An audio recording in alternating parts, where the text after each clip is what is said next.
تلميذاتي تلاميذي الأعزاء، مرحبا بكم معنا في درس المجال المغناطيسي المحدث من طرف تيار كهربائي، والذي يدخل ضمن الدروس التي تقدم عن بعد. يخص هذا الدرس تلاميذ سنة أولى بكالوريا علوم خيار فرنسية. On va traiter dans cette leçon les paragraphes suivants. Le champ magnétique créé par un courant continu rectiligne, le champ magnétique créé par une bobine plate parcourue par un courant continu, champ magnétique créé par une bobine longue ou solénoïde. Pour chaque paragraphe, on s'intéresse au spectre du champ magnétique et caractéristiques du champ magnétique, c'est-à-dire direction, sens et intensité. Le champ magnétique créé par un courant continu rectiligne. Tout d'abord, le spectre du champ magnétique. Soit un fil conducteur rectiligne long parcouru par un courant d'intensité I. Pour mettre en évidence les lignes du champ, on met de l'allumage de fer. Celle-ci prend des formes géométriques bien déterminées. Les lignes du champ magnétique sont donc des cercles perpendiculaires au fil et centrés sur ce fil. Pour déterminer la direction et le champ magnétique, expérimentalement, on utilise une aiguille aimantée. La direction et le sens du SN de l'aiguille donnent la direction et le sens du champ magnétique, comme on a vu la leçon précédente. Mais théoriquement, on peut déterminer la direction du champ magnétique par des méthodes théoriques qui sont des règles. Donc, la règle du bonhomme d'Ampère. Le bonhomme d'Ampère est placé le long du fil de telle manière que le courant le traverse du pied vers la tête. Il regarde le point M considéré. Lorsqu'il éloigne son bras gauche, la direction et le sens de son bras gauche donnent la direction et le sens du champ magnétique. La deuxième loi, c'est la règle de la main droite. La main droite est placée de telle façon que le pouce indique le sens du courant électrique, la paume est dirigée vers le fil conducteur. Là, les doigts donnent le sens du vecteur champ magnétique qui sort de ces angles.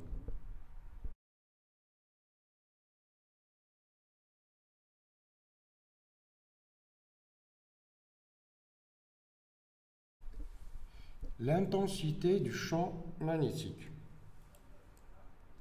L'intensité du champ magnétique créé par un courant continu qui traverse un fil long, un point M, a pour expression B au point M est égal à mu0 sur 2pi I sur D. C'est égal aussi mu0 sur 2pi I sur OM. Avec B, c'est l'intensité du champ magnétique au point M. Il s'exprime en Tesla. I est l'intensité de courant qui traverse le fil en ampères. D est égal à OM, c'est la distance entre le point M et le fil.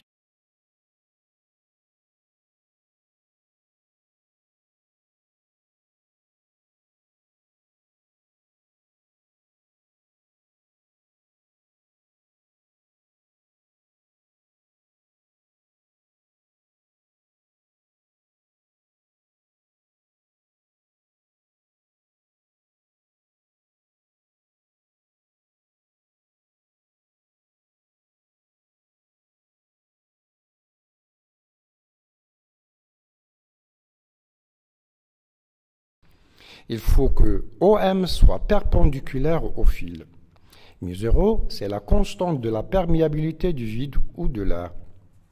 Son expression est mu0 est égal à 4 pi 10 à la puissance moins 7 dans le système international.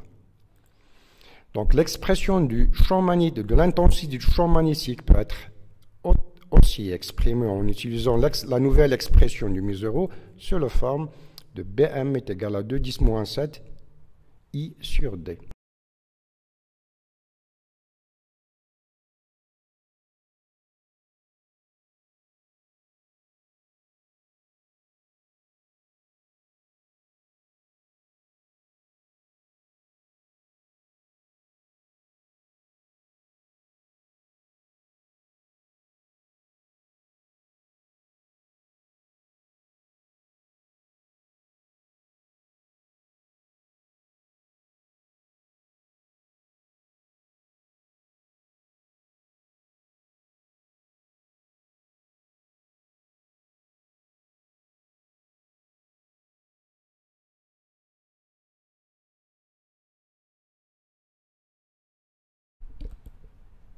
Prenons un exercice d'application de ceci. Soit deux fils longs parallèles distants d'une distance d et parcourus par deux courants d'intensité I1 et I2, comme le montre la figure. Première question, donnez les caractéristiques du champ magnétique créé par chaque courant au point M, qui est le milieu du segment O1, O2. En déduire le champ magnétique résultant en ce point. Troisième question, on conserve le sens du courant I1 et on change le sens du courant du I2 tout en gardant la même intensité. Donnez les caractéristiques du champ magnétique au point M dans ce cas. Pour les données, la valeur du I1 c'est 3 ampères, I2 5 ampères, μ0 c'est 4π10-7 dans le système international, la distance O1, O2 c'est 50 cm. Pour la correction, pour la première question, on utilise la règle du bonhomme d'Ampère. Les deux vecteurs B1 et B2 seront représentés de cette manière. La valeur de B1 est égale à 2-10-7 I1 sur O1M, qui est égal à 2,4 10 à la puissance moins 6 Tesla. L'intensité du champ magnétique créé par I2 sera 2-10-7 I2 sur O2M, qui a pour valeur 4 10 à la puissance moins 6 Tesla. Pour la deuxième question, le champ magnétique résultant sera la somme vectorielle de B1 et B2. Puisque B2 est supérieur à B1 d'après les applications numériques, voilà la représentation vectorielle, la somme des vecteurs, le champ résultant sera, le sens du champ résultant sera celui de B2 parce que B2 est supérieur à B1. Donc, l'intensité sera B2 moins B1. Sa valeur sera 1,6 10 à la puissance moins 6 Tesla. Pour la troisième question, lorsqu'on inverse le sens du I2 tout en conservant celui de I1, la somme vectorielle sera toujours B1 plus B2. Voilà la représentation de chaque vecteur. Les deux champs auront même direction et même sens. Donc la direction et le sens du champ résultant est celui de l'un des deux champs, soit B1, soit B2. La somme vectorielle, son intensité sera B est égal à B1 plus B2. La valeur sera 6,4 10 à la puissance moins 6. On passe maintenant au paragraphe champ magnétique créé par une bobine plate parcourue par un courant continu. La définition.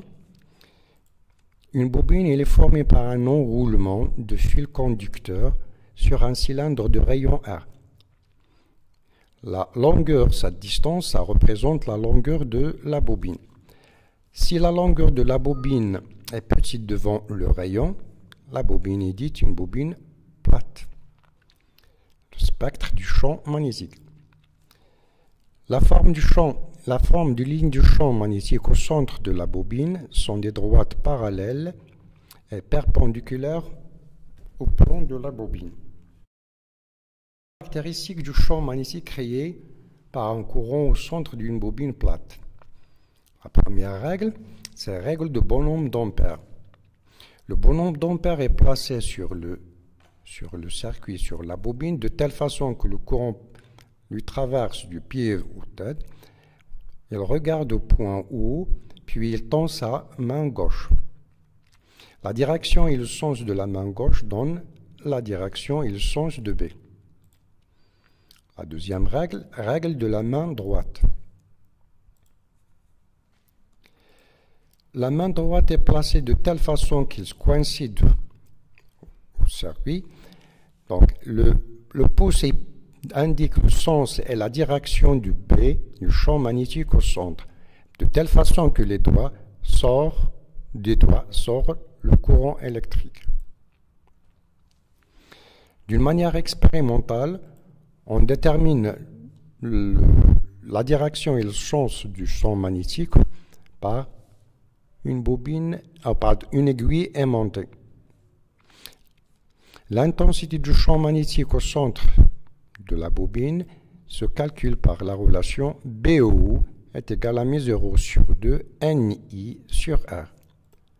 N étant le nombre de spires de la bobine, c'est une grandeur sans unité, R étant le rayon des spires. Elle s'exprime en mètres.